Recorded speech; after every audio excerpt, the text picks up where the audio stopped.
Sir मेरा पहली query ATGL पर, अदानी टोटल गैस लिमिटेड। मेरी परचेज है 1096। 1096 सर लॉन्ग टर्म के लिए है। हाँ जी, लॉन्ग टर्म के लिए एटीजीएल 3-4 साल आराम से रख सकती हूँ, कोई प्रॉब्लम नहीं है। हाँ जी, बात सही है। 20 मेरे ख्याल से साल की शुरुआत के आसपास बहुत अच्छे मूव्स आए थे, एक्यूमुलेशन हुआ, उसके बाद कंसोलिडेट ही कर रहा है, ठंडा भी पड़ रहा है थोड़ा। बैती साहब क्या करा जाए? मेरी खरीद थोड़ी ऊपर की है, स्टॉक कैसा है? जी आशीष जी, इनफैक्ट अडानी टोटल और एडब्ल्यूएल ये दो स्टॉक्स अडानी ग्रुप से जो गिरावट आई थी अडानी ग्रुप में, उसमें से इनमें दो में कोई रिकवरी नहीं देखने मिली, और स्पेसिफिकली अडानी टोटल गैस में और कोई भी पुलबैक आ रहा है तो इसमें सेलिंग प्रेशर कंटिन्यूअसली बना हुआ है। हमें लग रहा है कि इसमें से इन्हें कोई पुलबैक आता है, इनके प्राइस के भाव के पास आता है स्टॉक, तो इसमें से एग्जिट कर लेना चाहिए, क्योंकि बहुत ज्यादा लंबे तौर पे पोर्टफोलियो के लिए आइडियल स्टॉक नहीं है। पोर्टफोलियो के लिए आइडियल स्टॉक नहीं है। क्विकली एक एक सवाल और रन थ्रू कर लेते हैं। तृप्ति मैम, अगला सवाल। अगला सवाल मेरा टीवी 18 पे है, जिसका हाल ही में नीता भाभी जिसकी चेयरपर्सन बनी है। मेरा विश्वास नीता भाभी और आप लोगों के ऊपर है, इसलिए मैंने टीवी 18 के शेयर लिए हुए हैं। ये फालतू फंसा दिया आपने, हमें भी फंसा दिया, बैती साहब भी फंस गए, वो कैसे विश्वास नहीं रखे हम पे। अब स्टॉक तो लेकिन गिर रहा है, 12 रुपए नीचे है। बैती साहब आप ऑनेस्ट सी ओपिनियन दे दो, ये मैम का जो मक्खन मक्खन वाला डायलॉग पे आप छोड़ देना, ये गिर रहा है। अब ये 12 रुपए मेरी खरीद से नीचे है टीवी 18 ब्रॉडकास्ट, क्या करना चाहिए तृप्ति मैम को? जी आशीष जी, स्टॉक में बहुत अच्छा मोमेंटम हमने देखा था जब नेटवर्क 18 के साथ इनका मर्जर का न्यूज आया था, और उसके बाद अब थोड़ा सा इसमें प्रेशर जरूर है, 200 डेमा पे वापस आ चुका है, लेकिन एक सपोर्ट जोन है और इन्हीं लेवल से इसमें एक बाउंस भी देखने मिला था, जो कि इसे 67 तक की ट्रेजेक्टरी दिखाया था। तो होल्ड करने की सलाह रहेगी इसमें, और करीब करीब 44 के करीब का एक एसएल मेंटेन करे। हमें लग रहा है इसमें वापस एक बाउंस बैक देखने मिल सकता है, जो कि 55 तक के लेवल दिखा सकता है। दूसरा एक ऐड करना चाहूंगा, सिंस इन्होंने ऑलरेडी रिलायंस ग्रुप के शेयर्स पे इनका इंटरेस्ट है, तो जियो और रिलायंस इंडस्ट्रीज को जरूर इन्होंने फोकस पे रखना चाहिए और ऐड करना चाहिए अपने पोर्टफोलियो में लॉन्ग टर्म पर्सपेक्टिव से। ये पोर्टफोलियो में बाकी स्टॉक्स भी हैं कि सिर्फ एक ही ग्रुप के सारे कॉन्स्टिट्यूएंट्स रखे हैं आपने? नहीं, और स्टॉक है। हाँ तब ठीक है, तब डाइवर्सिफाइड है ना। हाँ नहीं बस ठीक है, चलिए। अच्छा, क्योंकि अब टीवी 18 की चर्चा हो गई है तो, और तृप्ति जी ने हिंट दे ही दिया, इस चैनल का, ये जो चैनल देख रहे हैं दरअसल इसी टीवी 18 ब्रॉडकास्ट का हिस्सा है। तो यहाँ पे कोई भी बातचीत हो, कोई भी रिकमेंडेशन आए, आप उस पर एक्ट करने से पहले प्लीज किसी इंडिपेंडेंट फाइनेंशियल कंसल्टेंट एडवाइजर से बातचीत कर लीजिएगा। सोनिया मैम, अगला सवाल।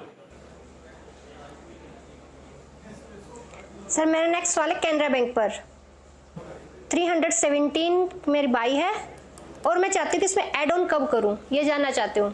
317 पे खरीदा है, डबल कर ये स्टॉक मुझे अपने पोर्टफोलियो में रखना है।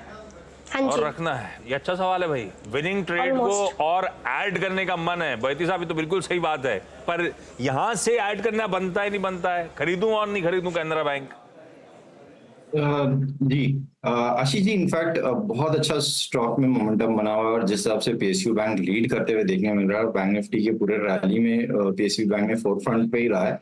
इन लेवल्स पे हमारी सलाह रहेगी कि ऐड कर सकते हैं, सिंस इनका ऑलरेडी कॉस्ट काफी नीचे का है, तो ऊपर के लेवल पे जरूर पिरामिडिंग करनी चाहिए, और तभी एक विनिंग पोर्टफोलियो या एक अच्छा पोर्टफोलियो गेन देखने मिलता है। तो इन लेवल्स पे ऐड करें, जो कंबाइंड के क्वांटिटी रहेगी, उसका जो स्टॉप लॉस इन्हें मेंटेन करना है वो करीब करीब 580 के करीब का एक एसएल मेंटेन करे। हमें लग रहा है इसमें 680 तक के लेवल्स इन्हें आराम से देखने मिल सकते हैं। चलिए, अच्छा बैती साहब, यार वो रिक्वेस्ट करवाई थी आपसे, कोई लार्ज कैप, कोई ब्रॉडर मार्केट का पिक, क्या लेकर आए हो सर आज के? अच्छा वो कुछ हमने बनवा दिया है, कल प्रॉमिस किया तो डायरेक्टर साहब देखिए कमिटमेंट के साथ डिलीवर कर रहे हैं। SBS स्टॉक पिक्स दिखाइए डायरेक्टर साहब। और बैती साहब, कौन सा स्टॉक चुन के लाए हो आप?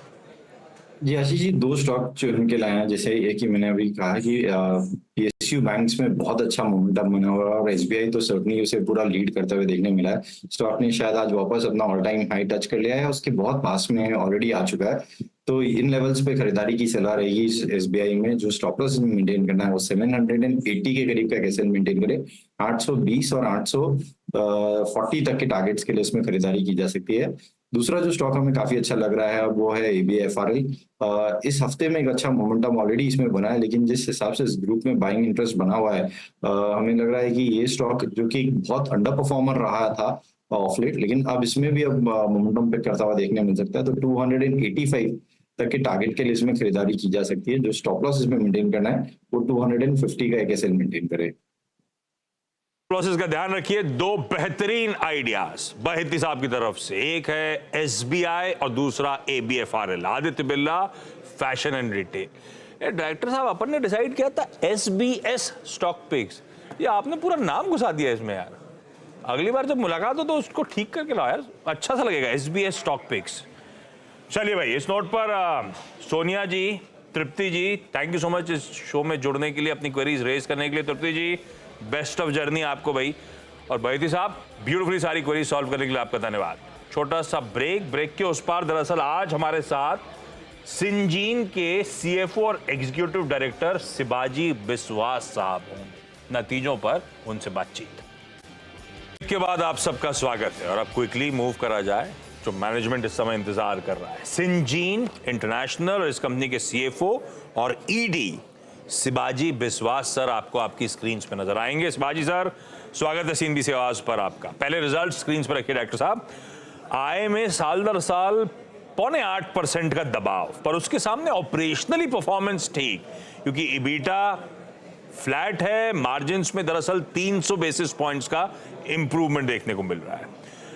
अच्छा, ध्यान रखिएगा 2022 मतलब आज से ऑलमोस्ट 2 साल पहले सिंजीन ने एक 10 साल का बायोलॉजिक्स मैन्युफैक्चरिंग कंपनी जोइटस के साथ, जो कि US के एनिमल हेल्थ केयर प्रोडक्ट्स के लिए जानी जाती है, उसके साथ करार कर रहा था। तब कहा गया था कि अगले 10 सालों में $500 मिलियन के आसपास का रेवेन्यू या गेन्स इसके पास आएंगे, बायोकॉन सिंजीन के पास। तो पहले तो विश्वास सर, इस क्वार्टर में ये जोइटस कॉन्ट्रैक्ट का कंट्रीब्यूशन किस तरह का रहा?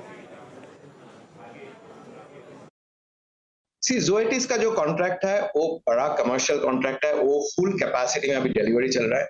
जोइटिस के साथ जो रिलेशनशिप है वो काफी स्ट्रांग है, वो इम्प्रूव होते जा रहा है। लेकिन जोइटिस वो अकेला कंपनी नहीं है जिसके साथ हम काम करते हैं। बहुत सारा कंपनीज है जिसके साथ हम क्लिनिकल बैचेस भी बनाते हैं, बाद में वो अपॉर्चुनिटी बन सकता है। सो ओवरऑल बायोलॉजिक्स के बात करें तो बायोलॉजिक्स तो बिजनेस अट्रैक्शन बहुत ही अच्छा लग रहा है। तो आगे जाके कोई और भी रेवेन्यू देगा। It's one of the most important driving factor है कंपनी का। तो ओवरऑल तो मैं बहुत ऑप्टिमिस्टिक फील कर रहा हूँ। अच्छा शिवाजी सर, थोड़ा सा मार्जिन्स को लेकर कंफ्यूजन इस बात का, अदरवाइज तो मार्जिन्स बहुत स्ट्रांग है। साल दर साल देखूं तो मार्जिन्स आपके Q4 में 300 बेसिस पॉइंट्स इंप्रूव हुए। Q on Q देखूं तो वो इंप्रूवमेंट 750 बेसिस पॉइंट का है और पहुंच गए 34.6% पे Q4 के। पर पूरे साल के मार्जिन्स खड़े हैं 29% पे। तो दरअसल मार्जिन्स की ट्रेजेक्टरी आने वाली तिमाहियों में किस तरह की देख रहे हैं आप? कहां पे ये मार्जिन्स इवेंचुअली सेटल होते हुए नजर आएंगे? देखिए, Q4 में भी हम अच्छा ऑपरेटिंग लेवरेज डिलीवर किया है। जनरली क्या होता है, हमारा Q4 सबसे बड़ा क्वार्टर होता है और मार्जिन अच्छा होता है, वही हुआ है। हम 35% मार्जिन का परफॉर्मेंस दिया है। और नेक्स्ट ईयर का जो गाइडेंस ये है कि जो FY24 में मार्जिन परफॉर्मेंस था उतना ही रहेगा। So overall margin performance steady रहेगा। हम बहुत सारे इन्वेस्ट भी कर रहे हैं, कैपेबिलिटीज में कर रहे हैं, डिजिटाइजेशन में कर रहे हैं, ऑटोमेशन में कर रहे हैं। तो हम मार्जिन जो है वो सब कंसीडर करने के बाद ही है। सो ओवरऑल परफॉर्मेंस रेवेन्यू में भी अच्छा रहेगा और मार्जिन में भी स्टेडी रहेगा। तो FY24 के सिमिलर लेवल्स, तो वो 29% ऑड लेवल्स के आसपास शायद आपको FY25 के मार्जिन्स भी नजर आए। अच्छा शिवाजी सर, बड़ी कॉशियस सी FY25 की गाइडेंस आपने दी है। हाई सिंगल डिजिट से लो डबल डिजिट की ग्रोथ और मोमेंटम लाइकली है ओवर ईयर बिल्डअप होता चला जाएगा। तो दरअसल किस तरह के FY25 में आप अपसाइड्स एंटिसिपेट कर रहे हो, एक्सपेक्ट कर रहे हो? क्या एक्सपेक्ट करें दरअसल डिलीवरी के फ्रंट पे? आज जो गाइडेंस दिया है आज के हालात के हिसाब से दिया है। हम इसको इवैल्यूएट करते रहेंगे पूरा साल, और अगर हमको जो उस टाइम पता चलेगा हम फिर से उसके बारे में बात करेंगे। अभी जो गाइडेंस है वो यही है। ठीक है, अभी गाइडेंस है भाई हाई सिंगल डिजिट से लो डबल डिजिट की करंट परिस्थिति को देखते हुए। जैसे जैसे क्वार्टर्स आगे प्रोग्रेस करेंगे, हालात और क्लैरिफाई होंगे, क्लियर होंगे, तब गाइडेंस को रिविजिट करा जाएगा। पर शिवाजी सर, ऑपरेशनली बढ़िया क्वार्टर, कांग्रेचुलेशन उसके लिए आपको। हाँ, स्टॉक थोड़ा सा सबड्यूट सा आज के सेशन में कामकाज करता हुआ। Thank you so much sir जुड़ने के लिए। चलिए भाई, आज के सास बहू और सेंसेक्स को समेटने का वक्त। अब अपनी मुलाकात होगी इस शो में मंडे को 12:27 में, क्योंकि कल जुड़िएगा हमारे साथ आवाज के फ्राइडे स्पेशल में। नमस्कार।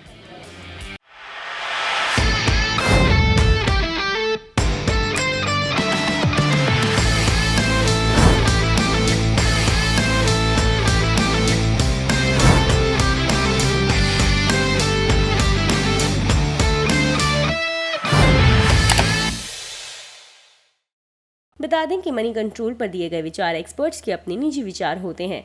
वेबसाइट या मैनेजमेंट इसके लिए उत्तरदायी नहीं है।